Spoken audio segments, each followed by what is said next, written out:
Hello and welcome to HealthAfrik on AAU TV. This program is brought to you by the Association of African Universities in collaboration with OKB Hope Foundation. My name is Isabella Tete Ahenakwa, your host. And today we are going to discuss or look at the motivation behind the establishment of the OKB Foundation. And it's a privilege to have here with us the founder of the organization.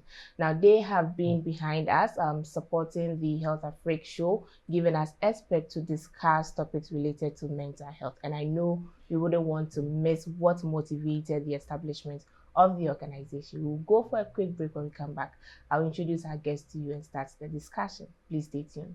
African Universities Television, AUTV. I just want to say that without the media, you won't know what's going on in the world.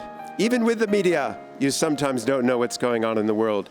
So you need to tune in to the reliable sources who are really on the front lines, who can give you the information you need and give you facts, not conjecture, give you real news, not fake news. And this is the place to find it, AUTV. The voice of higher education in Africa.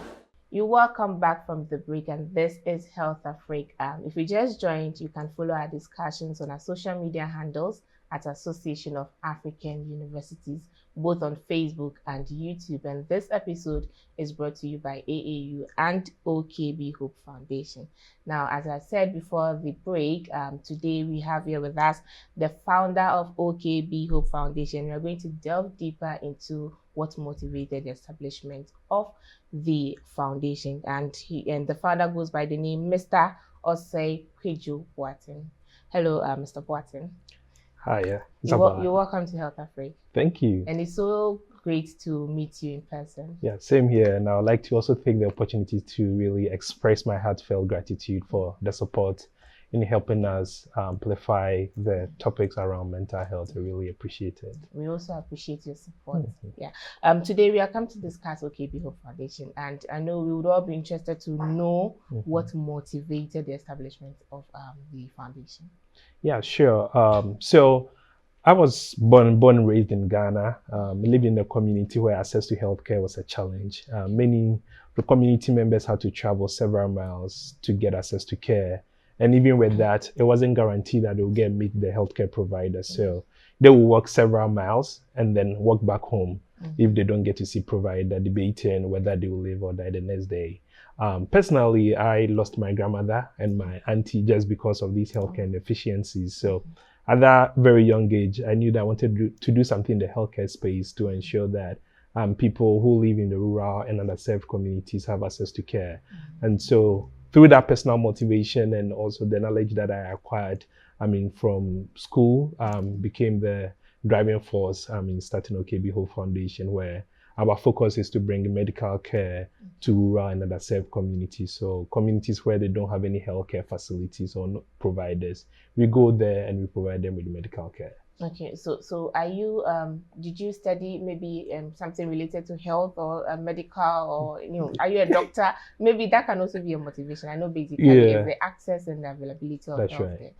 Yeah, so I studied human biology as my bachelor's degree, but I didn't end up going to medical school and decided to do healthcare administration after my bachelor's degree. So I have a bit of information on how human body, different diseases, and that is also one of the motivation, because I remember taking a class in anatomy and physiology and really learning more about different diseases like hypertension, diabetes, and knowing that those diseases have silent symptoms. So like if you don't check it, you never know.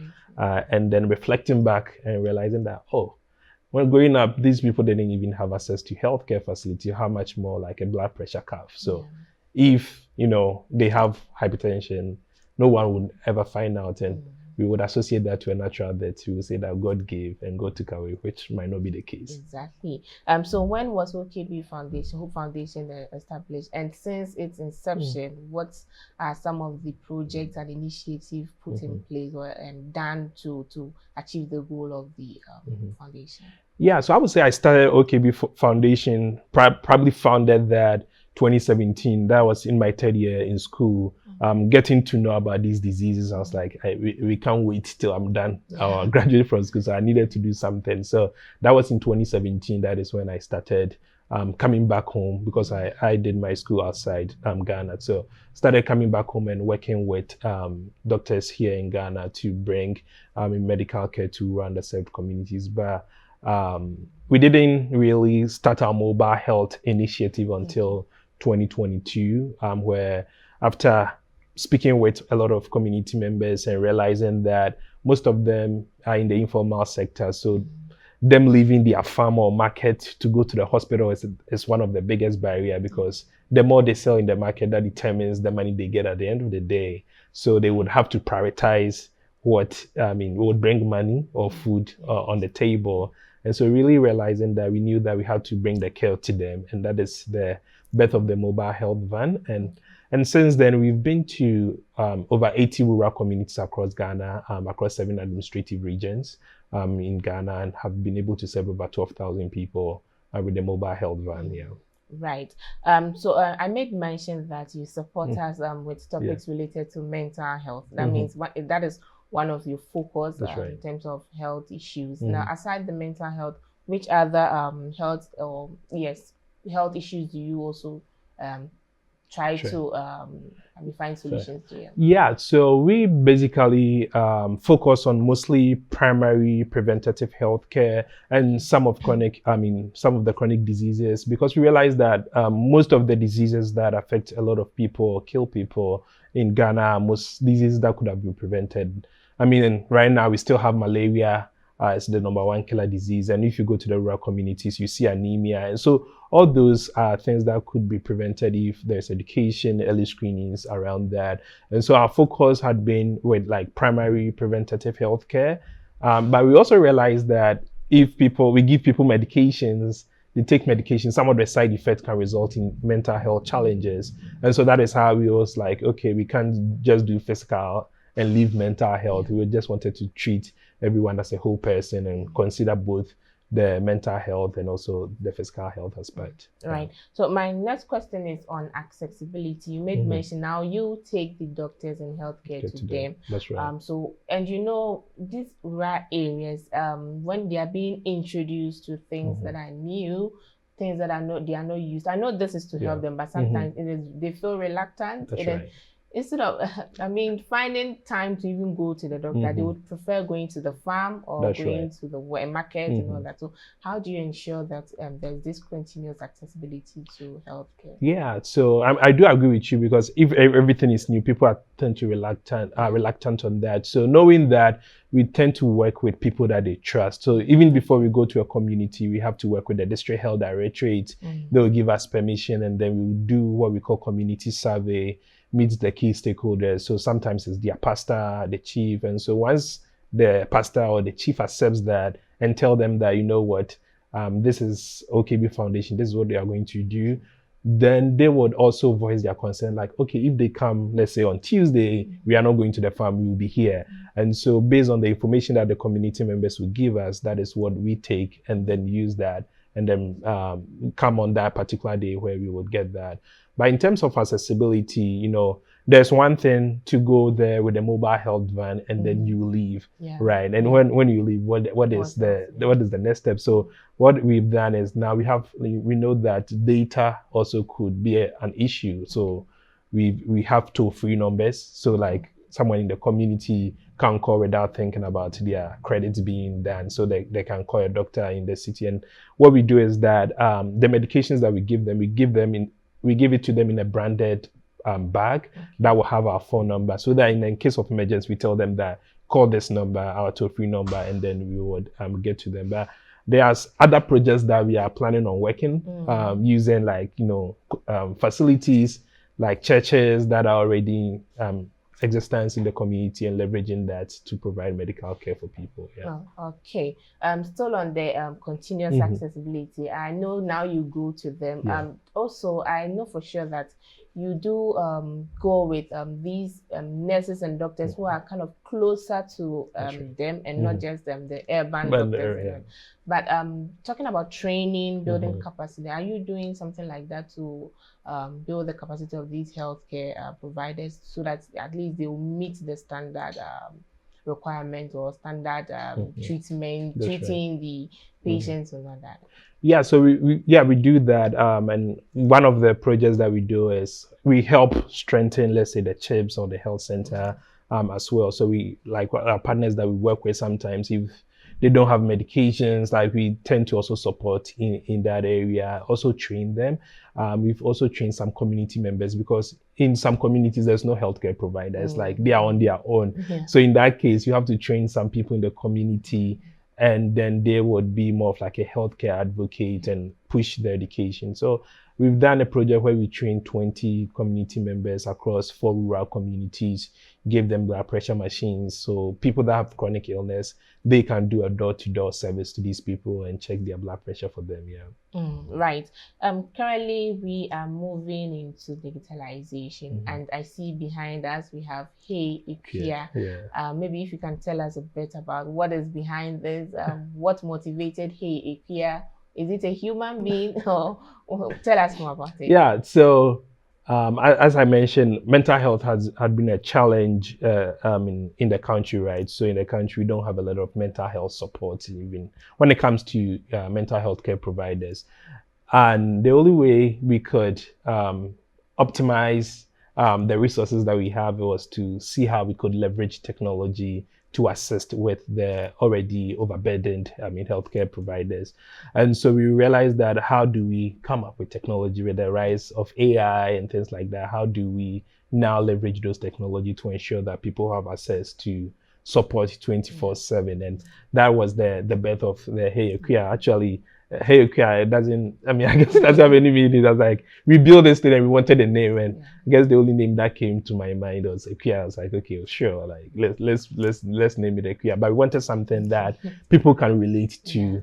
We didn't want something that, would will be difficult for people to relate. So exactly. Actually, it's a very good idea, especially talking about mental health.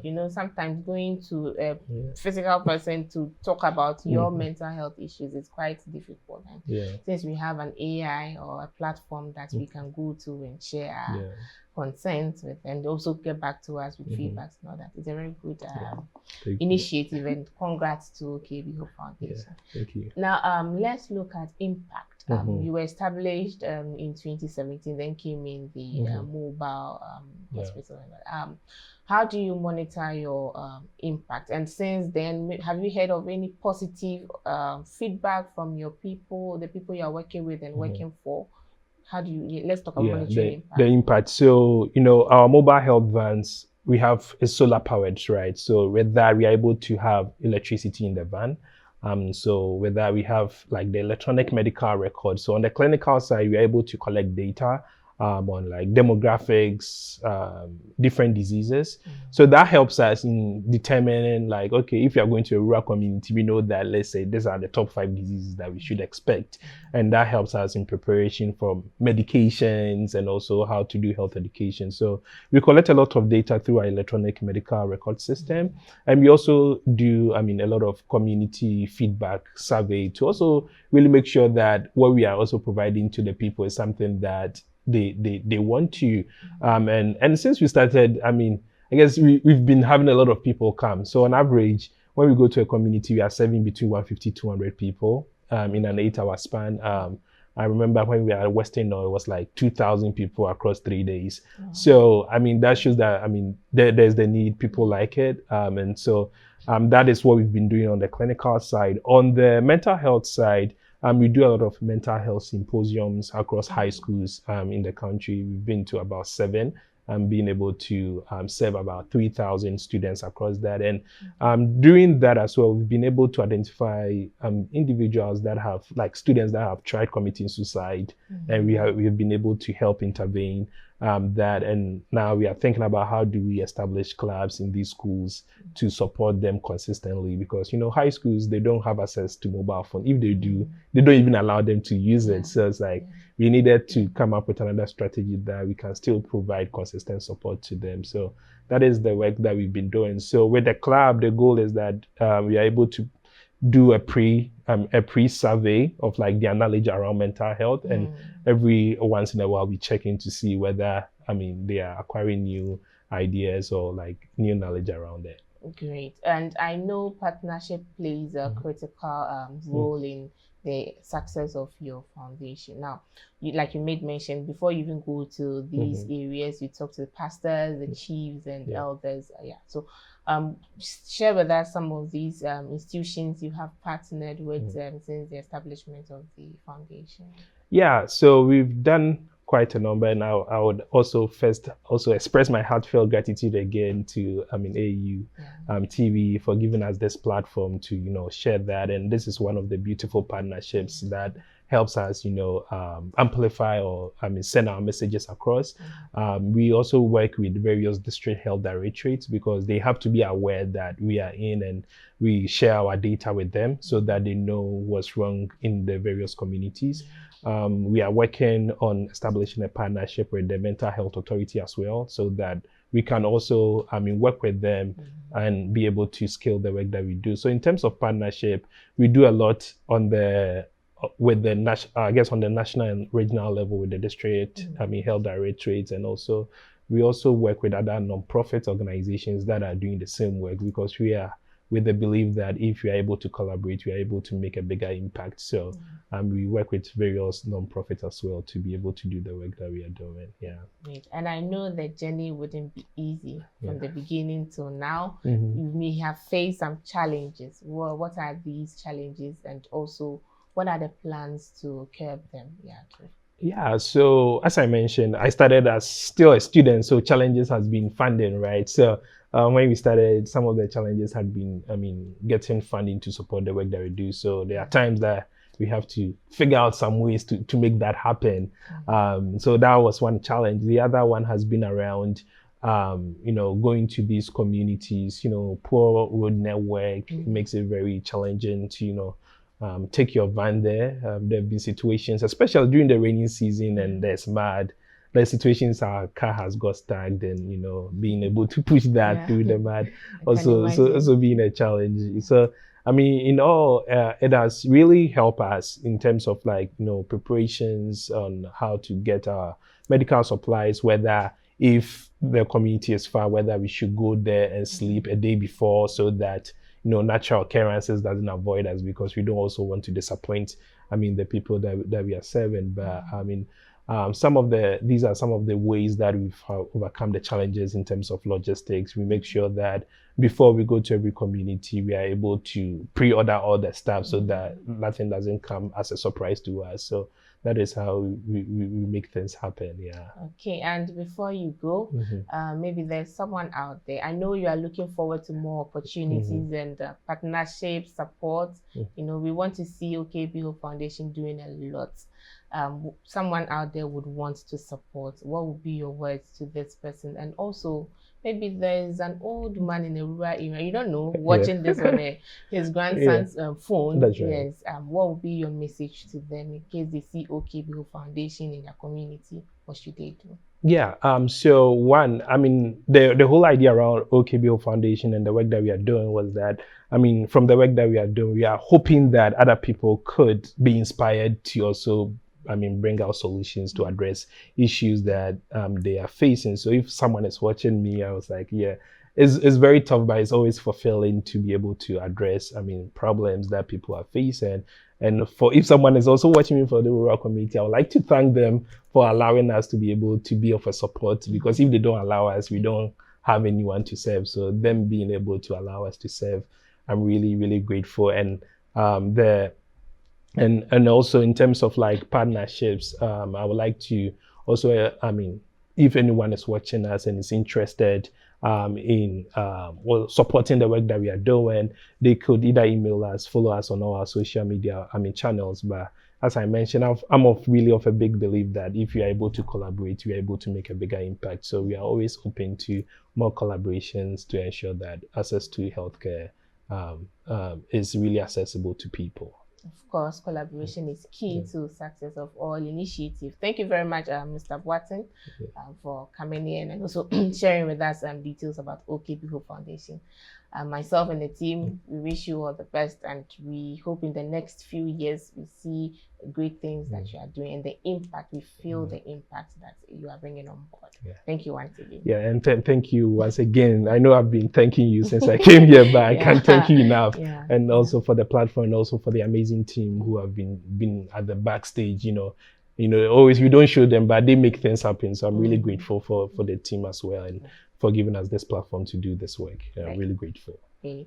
And that was Mr. Osei Kwame Boateng, the founder of OKB Hope Foundation, sharing with us the motivation behind the foundation. Like you made mention, collaboration is key, yes, and they are open for more partnerships. So you can visit their social media handles. And my name is Isabella Hinakwa. Thank you for joining us today, and see you again in our next episode. Bye.